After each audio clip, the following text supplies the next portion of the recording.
Welcome to another Demarcation Media Dusted Off video. In this video, we are going to be talking about posing. Posing is extremely important and can make or break a photograph, a diorama, or even just a display. So, in front of me, I have 2 Lego minifigures, 2 Mega Construx micro action figures, a high-grade Gundam, a Marvel Legends figure, and a Figma. We're going to be kind of going through these figures and talking about what goes into posing each one. And we're going to start with the least articulated of all of them, the Lego minifigures. Now, there are 2 types of posing. There's assisted posing and there's unassisted posing. Right now, what you see right there, that's just kind of a normal standing pose for both of them, and that is unassisted posing. Unassisted is when there is nothing but themselves helping them stand up. So, for example, if I want to make him walking, or in this case, actually running, I have to balance him, and that's an unassisted running pose. If I wanted to get a little more creative, then I would probably bring in a stand like this, and then I can do some other stuff that I wouldn't normally be able to do. So that's assisted posing. For Lego minifigures, you have very limited articulation. You have the head swivel, which takes the head from side to side. You have the arm swivel, which takes the arms forward and back, up and down. You have the swivel at the wrist, and then the legs move forward and back. So that's really easy to kind of get the hang of what options you have, because that's kind of one of the important things about posing your figure is first knowing how they pose, how they move. So Lego, it's very straightforward. You pretty much know exactly what you can do right when you pick up the figure. And as such, their posing is limited. You can pose them walking, running, fighting, swinging up, swinging down, doing things like stabbing motions, though. So like this guy's got a sword. He probably would want to stab with the sword. To do that, we have to get a little bit creative and work with some different ways of posing, like so. And again, it comes down to knowing your figure's joints. And again, Lego is the most simple. I don't really have to say too much about it because pick up a Lego minifigure and you'll know how to pose a figure pretty well. Just keep in mind that you don't have to just go forward and back. You can also do things from side to side, and that can make your poses a little bit more interesting. I brought this guy in just to show that sometimes, depending on the accessory, you will lose the head articulation. This guy's head cannot move at all. Well, it can if I want to move it apart from the bandana, which looks a little odd. And then this guy has a big, bulky shoulder armor, which blocks his movement a little bit, but not bad. So for Lego, it's mostly just you fiddle around with them, see what you can come up with. There's not too much difficulty with posing these guys. Now we're going to move on to Mega Construx, and we have taken a huge leap in articulation here. There are joints all over. We can do things like bring the arm out, which technically you could do that with Lego. I see some people where they'll pop the arm off and use sticky tack or something to give them different poses, but that's not their default posing options. So for these guys, it gets a little bit more complicated because you have a lot of the joints that a normal human would have, which means you can make some poses that look really odd. So for instance, if I were to pose Chief with his arm bending down, like if I wanted to pose him reaching for something, that would not be the way to do it, because that is not how a normal human moves.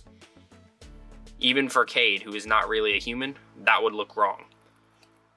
And it's easy to just get weird kind of akimbo poses where it's like doesn't really look like that. If I want Chief shooting, Would anybody shoot like that? Probably not. So when you're posing figures with more joints like this, keep in mind what would look normal. Obviously, we are talking about a heavily armored super soldier here, so the rules get a little bit blurry, but in the end, there are still some things that look incredibly wrong. So like that. That doesn't look too odd. That looks fairly normal. But again, if I'm going to use the joints the wrong way, like, that doesn't really look correct. Or let's see, what can we do with the legs? See, the legs are kind of hard to get wrong. I mean, like that. That doesn't really look right, not unless he's getting blown up by a grenade. So as you're posing them, just keep that in mind. Look at them and try and figure out if it looks natural, if it looks like something a human might actually be able to do, or if it looks more like something a ragdoll would do. I brought in Cade just because he's a little bigger. He has a little bit more of a bend in his knee, so he can do things like kneel down, like so.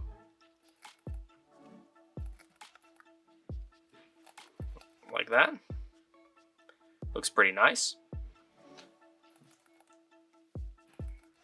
See, it's not hard to get a good pose. You just have to think about it a little bit. I should have mentioned the head. The head, you have the joint on the head, so unlike Lego, you can actually have your figure look up or look down, or even tilt the head from side to side. That is not a natural pose. That does not look correct in any way.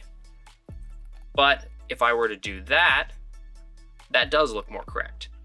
So it's just a matter of, again, looking at your figure and going, does that look natural? Or does it look like I am throwing a ragdoll around and that's what I got?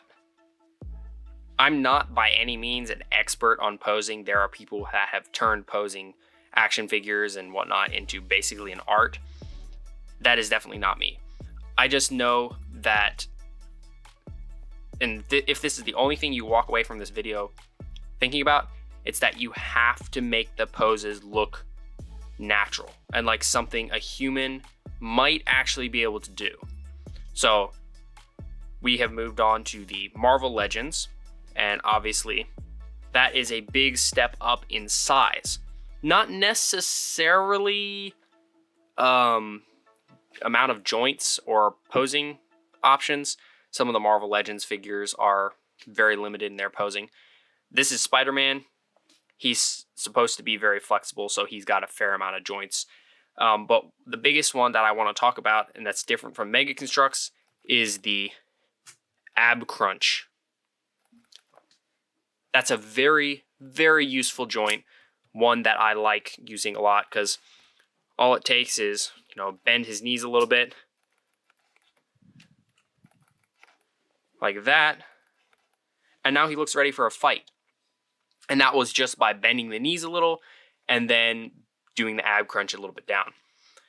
This joint can also look really weird, like this. Nobody's going to do that. That looks very wrong. So again, you gotta pay attention to what looks natural.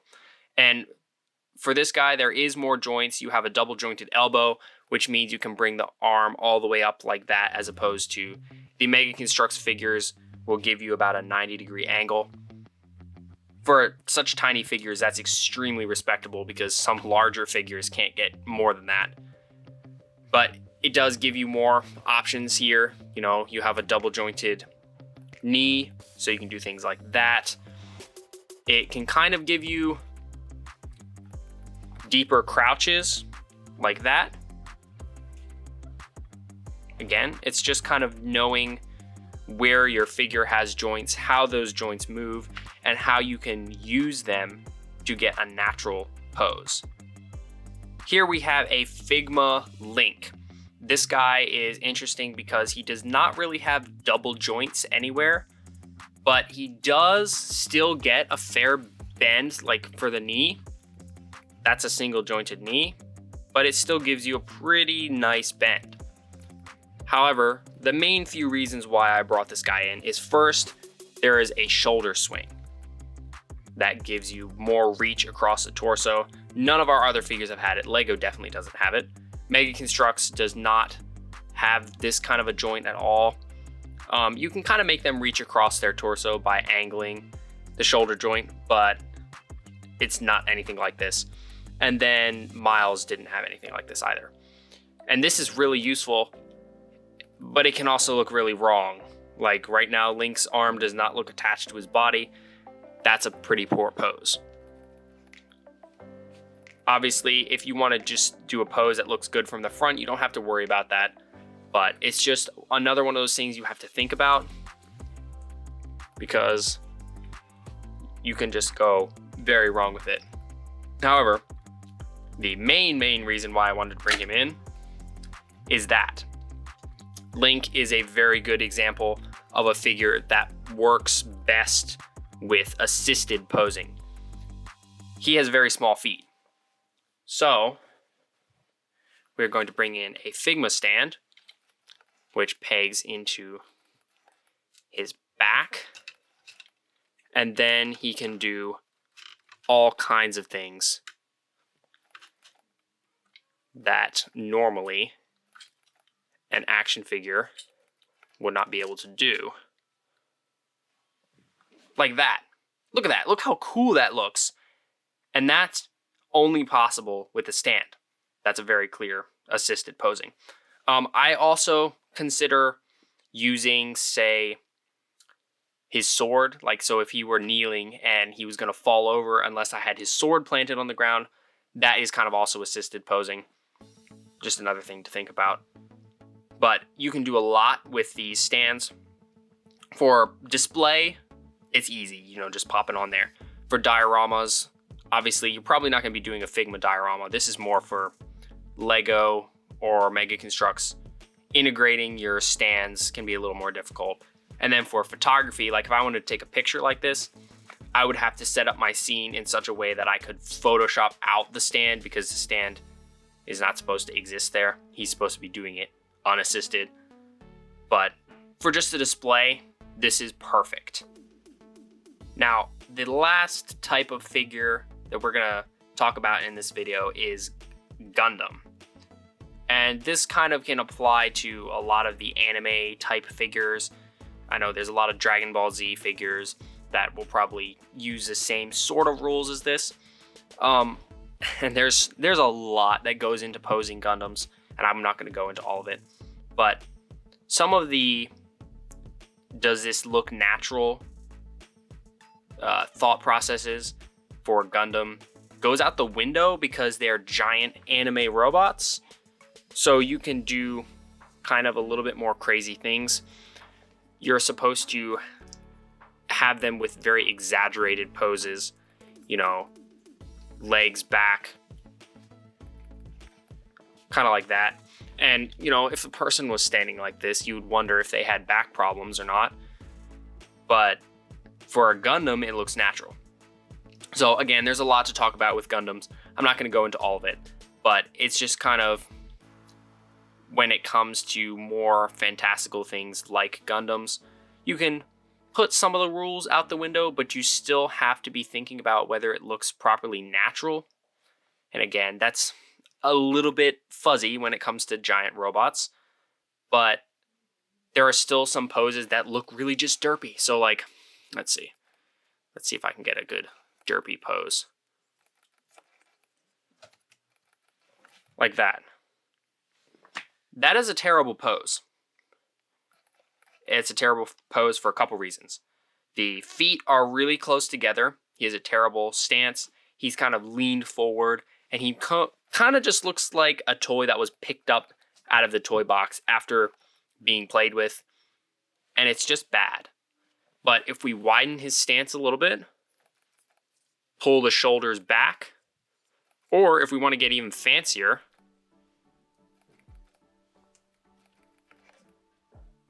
we can do something like that. And just like that, our crappy pose is something that's actually, you know, worth looking at. So again, this whole video mostly just boils down to me saying, pay attention to what looks natural.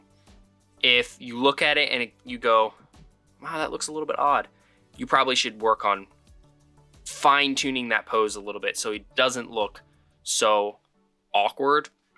And with Lego, it's kind of hard to get a really awkward pose with Lego because they're so limited. But the more joints you get and the larger of a figure you get, the more awkward poses you can end up with. And the more assisted posing you need. And that can look even more awkward because if you have somebody running and then you pose them too high off the ground, it looks like they're floating. All kinds of weird stuff like that. Now, obviously, we've mostly been talking about small to 6-inch figures. So like, again, we'll bring in Chief. And these guys, they're small, they're light. You can stick them on a stand, no problem. You can even use wire as a stand. But there are some figures that you really can't do that with. The sideshow type figures, perfect grade Gundams, the kind of Play Arts Kai figures. I actually have a Cloud. You know what? Let me bring in Cloud so I can kind of show you how much bigger these figures can get. So there's the Play Arts Kai Cloud Strife, and you can see just how much bigger he is than tiny little Chief or even the Gundam. He's like half of Cloud's size. And the bigger the figure gets, you might think, oh, it'll be easier to pose. No, the bigger the figure gets, the harder it is to pose them. It's just how it works because they're heavier. There's more joints. They tend to be more fiddly because they have to be able to hold up the weight. Like a lot of this guy's joints are ratchet, and that means you have less fine tuning you can do. So for me personally, I find posing like Mega Construx figures the easiest because they're so small. And if you want them, say, jumping really high, all you have to do is get a piece of wire, put them on the wire, done. Your pose looks great. Same kind of thing with Gundam or Figma or even Marvel Legends. Just grab a stand, pop them on the stand, and it's great. Big guys like Cloud, they are a lot more difficult. So, size definitely does not equal easier posing. So, my whole kind of point to this Dust It Off video was to kind of help you start being able to think about your poses a little bit more. If you're building a diorama with Lego or Mega Construx, or with Gundam, or just posing your figures on a shelf, or taking photos, any of it, you need to think about your poses. Because I can see, you know, all over the internet, you'll see people with their displays of action figures, or photos of their action figures, or so on. And a lot of people really just do not think about posing in the way that they should. They think that they can just set their figure down in any way that makes them standing, and that'll make them in a good or interesting pose. And that's really not the case. You kind of have to put a little bit of thought in. You know, you don't have to sit and think for days about it, but you know, you need to put a little bit of thought into it. And from my experience, the best way to learn how to get natural poses is to sit down and just fiddle with your action figures. Play around with them.